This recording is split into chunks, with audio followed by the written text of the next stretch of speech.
The game never stops, and neither do we, even on New Year's Eve. Good morning. Welcome. It's time for the Morning Espresso, brought to you by Oglethorpe University, Atlanta's premier undergraduate learning experience and soccer powerhouse. It's Wednesday, December 31st, the final day of 2025. I'm Jason Longshore. And look, the game really does never stop, but there's pauses in it. I always like the players who are able to use La Pausa in a moment on the field. Today kind of gives us a little bit of that just in our lives in general. It's a moment to look back. It's a moment to measure what mattered and to think about where things are actually heading. That's especially true with 2026 in the soccer world, no longer sitting out there over the horizon wondering when it's coming. Well, it's coming. It's tomorrow. It's close enough that decisions feel heavier, outcomes feel more permanent, and the stories feel a little bit sharper with that closeness of 2026. Let's start out with a story that feels a little bit like a line being drawn in England in the Premier League. Arsenal make an absolute statement after their form had maybe wobbled a little bit. Mikel Arteta called it a great way to end the year. He tried to downplay the bigger picture, which he should as the manager, but he's 100% nailed on here. 4-1 demolition win for Arsenal over Aston Villa on Tuesday. It was not just a win. It was a statement. The kind of performance that answers questions before they're even fully formed. Because everybody's had questions about Arsenal and can they get this done. People are leaning back on old stuff, and any time that something new comes up, like lately, Arsenal has struggled to score goals on a consistent basis. Okay, people start to latch onto that and start to try to make something of it. Well, Arsenal shut a lot of people up yesterday. Aston Villa came in 11-match winning streak. They controlled stretches of the match. They looked confident, but Arsenal broke things open 3 minutes into the second half. Gabriel with a goal from a corner. This team has been one of the best in Premier League history in corners. It's become a huge advantage set pieces for Arsenal. 4 minutes later, Martin Zubimendi doubled the lead. From there, everything tilted hard and fast. Leo Trossard made it 3. Gabriel Jesus came off the bench, scored with his first touch, his first goal since January of last year. Yeah, Ollie Watkins found a late consolation. It was Arsenal's night. Arsenal 5 points clear at the top of the table going into today, ahead of Manchester City, who play today. They can narrow the gap, but the pressure has shifted a little bit. It feels like it is more of a 2-horse race now than a 3. Villa's 6 points back. They're not out of it, but they have to bounce back after getting to the summit and getting knocked backwards off of it. This is a bad loss for Villa. It dents their confidence. I'm really intrigued to see what they look like on the weekend after taking the punches here in this one. For Arsenal, this is a group that's finished second 3 straight years. A group that has sometimes lacked a statement win. It's one of the most overrated cliches in what we do.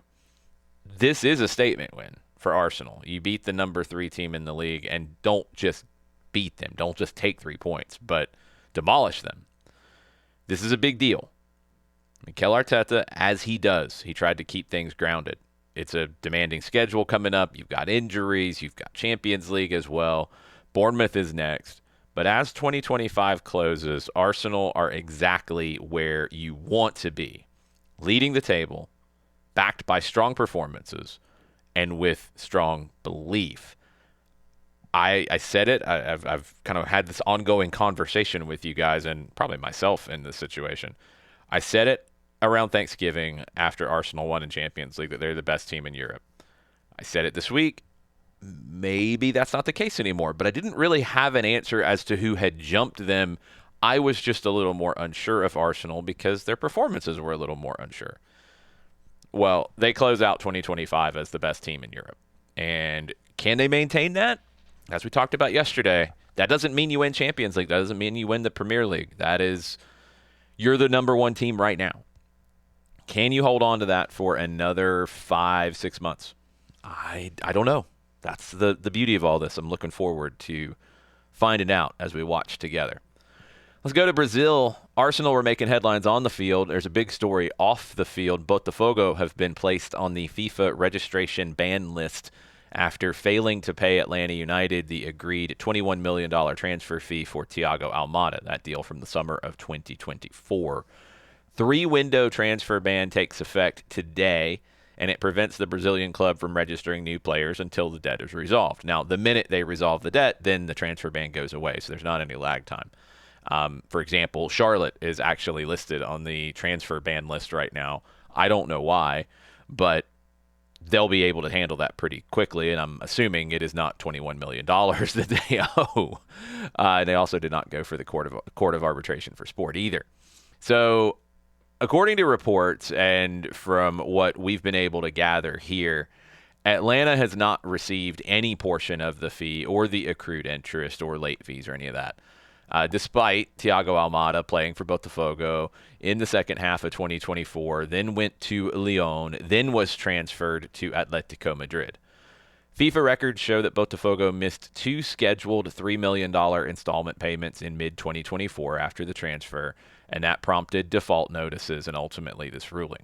Botafogo appealed. The Court of Arbitration for Sport upheld FIFA's decision, noting Botafogo had asked for more time rather than disputing the amount owed.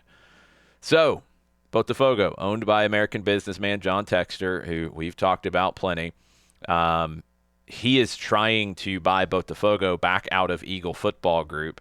This all feels like, as I talked about on Soccer Over There on Monday night, it all feels like you're getting to the end game of all of this for Botafogo, for Textor, for Lyon, for Eagle Football. Now, I don't know how it gets resolved because I don't know where he's going to find the money to buy Botafogo out. I don't know where he's going to find the money to pay this. He could have paid it with what he got from Atleti, but that's a whole other topic. I don't know how this gets sorted.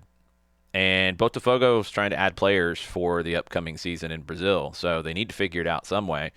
According to reports in Brazil, Botafogo have tried to reopen negotiations with Atlanta United to restructure payments, acknowledging they cannot pay the full amount up front. Until that's done, the ban remains in place. So this is a problem, and it's, again, it feels like you're in the end game with John Textor floating out information to people, trying to find money to buy Botafogo from the company that he started that he no longer controls in Eagle Football Group and create a new business with just Botafogo outside of the multi-club ownership. If you're trying to do that, I am assuming you don't have, I think it's up to $30 million with the interest, with the add-ons that were achieved by Almada in the deal. I don't know if you have $30 million lying around. And now you're stuck. So I'm very intrigued to see where all of this goes. We'll be letting you know how it happens here on the Morning Espresso and on the SDH Network. While we're talking about people being stuck, let's talk about somebody stuck in the past. Another conversation this week. South Africa manager Hugo Broos, who talks a lot and maybe sometimes shouldn't, he once again spoke and criticized his center back, Mbukazi's decision to join the Chicago Fire. He's arguing that MLS is not the right environment for elite development. He pointed to Europe as the only meaningful pathway, and he referenced Vincent Kompany's early career as a model. The problem with that is it's not the early 2000s anymore. That view no longer reflects reality, and Thiago Almada coming to MLS and then bouncing to Europe and doing well shows you that it's not the old days. MLS is not a developmental dead end. It's a competitive league, modern facilities, better facilities than he's getting right now, a more competitive league than he's getting right now, making the move from the Orlando Pirates in South Africa. Strong coaching. He's going to be playing for Greg Berhalter, former U.S. men's national team coach, a player or a former player in his position, and a coach who is known for developing talent. This is a great league that is the 6th most viewed league in the world, according to recent reports that we've talked about here on the Morning Espresso. You move to Europe from MLS in a stronger position, not in a weaker one. This is a really good move for Mbukazi. And for Hugo Bruce to be speaking about this while he really needs to sort out why South Africa's ongoing defensive issues are going to be a problem for them in AFCON knockout rounds and in the World Cup coming up this summer, he doesn't need to be talking about his players' decisions in their professional lives, and especially ones that are good decisions. So, Hugo, buddy, get back to the dry erase board and work on this a little bit on your defending, not your players' moves after the tournament's over, because you're embarrassing yourself, my friend. Please stop. Let's go to something completely different. The rules of the game, the laws of the game, may be on the verge of meaningful change. FIFA President Gianni Infantino confirmed this week that IFAB are actively considering a revision to the offside law. It's a proposal that has been brought forward and championed by Arsene Wenger. It's often referred to as Wenger Law. The idea would redefine offside so that an attacker is only penalized if their entire body is ahead of the defender. If any scoring part of the body is level, the attacker remains onside. Remember back in the day when you played and the idea that ARs were told was if it's even, it's on. So the idea was if you're not sure, if it's close, give the advantage to the attacker. That's what this does. It changes the idea that if any part of your body is offside, you're off, to if any part of your body is onside, you're on. That's a good thing. I think because the way technology has developed, now we're not using someone's eyesight from 30 to 60 yards away. You're using technology to see, and now to get back to the idea, the spirit of the law of even is on, you basically do that and you codify it and you say, okay, we've moved the line a little bit. There's still going to be a line, but you're giving the attackers back the advantage that they had when we were just using the AR's eyesight. So I like it. Its positive trials in youth competitions in Italy and in Sweden have strengthened the case. I'm good for it. Yes, defenders are going to have to adjust. It's adjusting a step of body length. It's not the dramatic change that I think some people are making, but it will promote more attacking soccer, which I am always all for. Let's come to the domestic focus here, some pressure points, some power moves. Negotiations between the USL Players Association and the league have reached a critical point. The current CBA expires today. No new agreement is in place. Players say they accepted sub-professional standards in the first CBA to help the league survive. But with 43 men's professional teams planned for 2026 and a first division launch ahead, the players are arguing that growth must now be matched by improved pay and working conditions. And I don't think they're wrong in this case. You can't make the big statements that USL has made about competing and being first division and having a higher standard without actually meeting the higher standard in the way that you treat your players. That should have been handled before you went to market with a first division. That was very poor planning. Now you're taking some black eyes in this, and you've got to figure out how to bounce back. One, get a deal done with your players and give them better working conditions. And look, if you can't afford to do that, if you don't have the money in structure to have, players making more as a base salary and players receiving health insurance, all those different things that right now they're not getting consistently across the board, well, then maybe you shouldn't launch a league that would have a certificate that says it's first division and continue to grow. Because USL has continued to grow. It is one of the great success stories in soccer in the United States, going from a regional league in the late 80s to what it is now. It's amazing. It's brought professional soccer into so many markets across the country. It's a total success story. But this idea of having a first division certificate on the wall, to me, doesn't help you grow any further. The business helps you grow further. And you've got to be making more money to treat your players better and give them more because that's who you're making the money on. It's all got to get worked out better. Right now, it just feels disjointed. So hopefully this is a bit of a wake-up call. Hopefully both sides can get back to the table and get this resolved, because nobody needs a work stoppage. It's not going to benefit the players. It's not going to benefit the teams. It's not going to benefit USL. It's not going to benefit soccer. So get back to the table. Both sides stop posturing and work and get it done. And yes, USL, set higher standards for how players are treated. That needs to happen now. DC United, they are moving aggressively after a bad season. They're closing in on a club record deal for Romanian forward Louis Munteanu. He would be a big part of reshaping this roster with multiple additions already coming. No Christian Benteke coming back. You've got Ty Baribo. A lot of talent coming in. Maybe not the highest profile talent. So let's see how this actually looks for DC United. And PSV, they have rejected a significant bid from Fulham for U.S. striker Ricardo Pepi. More interest expected in January. He's been really good. He's had some injury issues for PSV, but PSV wants to bank on this one, and I can't really blame him for that. For Pepi, wherever he goes, he's got to guarantee himself playing time if he wants to be in the World Cup picture. Let's get into the refill, some headlines from around the world. Nigeria, they finished the AFCON group stage perfect, 3-1 win over Uganda. Rafael Onyedika scored twice. Paul Onarchu, netted his first international goal since 2021. Tanzania, meanwhile, reached the knockout stage for the first time. They advance as a best third-placed side after a draw with Tunisia. They still haven't won an AFCON match, but they're getting into the knockout rounds on 2 points.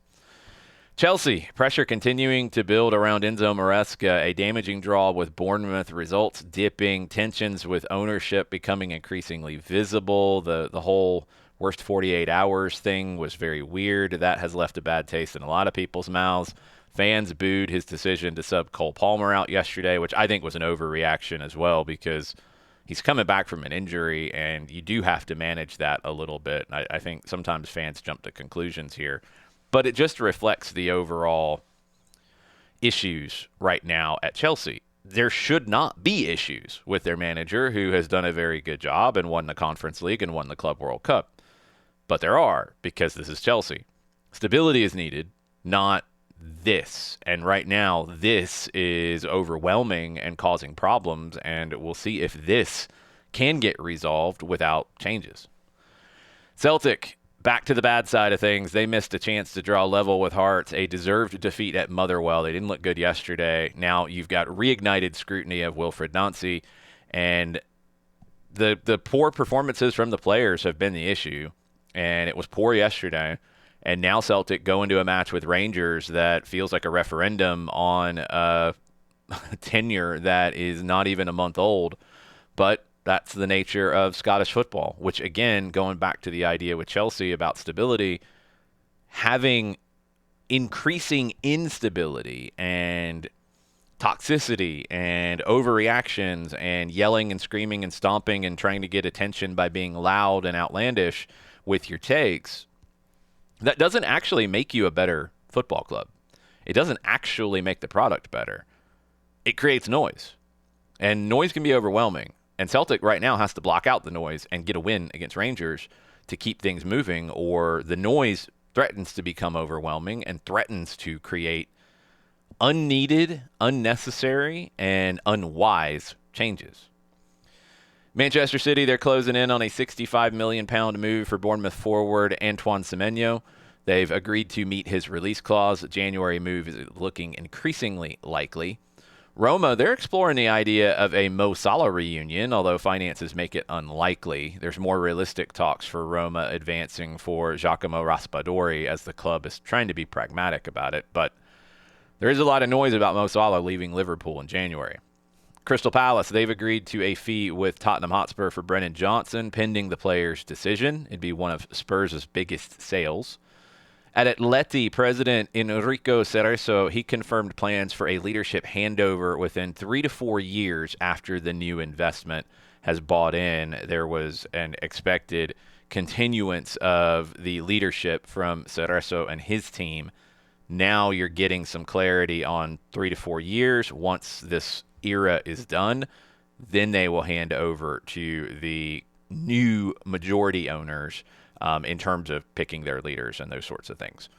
In South America, Georgian de Arrascaeta was crowned the continent's Footballer of the Year after a dominant trophy-laden season with Flamengo, first Uruguayan to win the award in a decade's time. And finally, to close out the year, Barcelona, they scored 169 goals across all competitions in 2025. It's the most ever for a La Liga side in a calendar year without Lionel Messi or Cristiano Ronaldo contributing to that total. Just a spectacular year offensively for Barcelona. It wasn't a spectacular year for them with trophies as well. They didn't get the Champions League, which is one they're gunning for in 2026.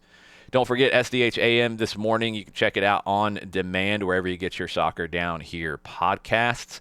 John's going to take tomorrow morning off. He's back on Friday with another live show to start 2026.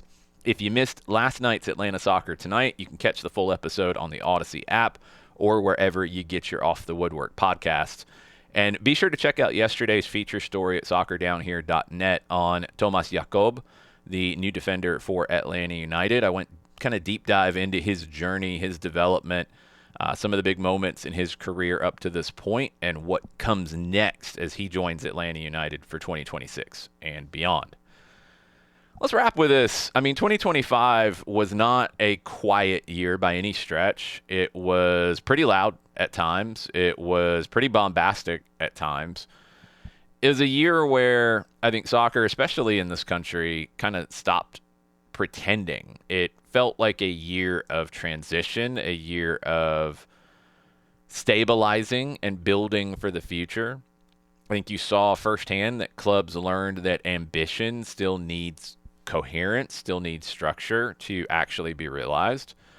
Players proved there's more than one way to the top. The old development pathways are not the only ones anymore.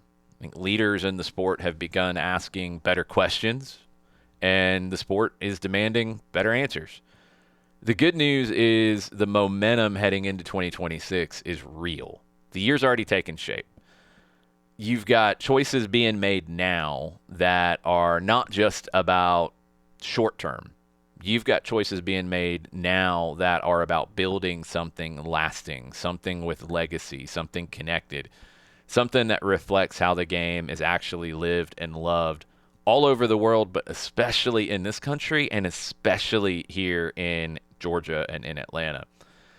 Atlanta's not waiting for soccer to break through or to arrive. It's helping define what comes next in the game. And again, not just here, not just in this country, but worldwide, with the World Cup coming to town this summer and Atlanta introducing itself to the world once again. Thank you for spending your mornings with us in 2025. I'm really looking forward to 2026 with optimism, with clarity, with purpose, and I just can't wait for an unforgettable World Cup year here in Atlanta. That's your morning espresso. I will be back on Friday for you to start 2026. Adios, everybody.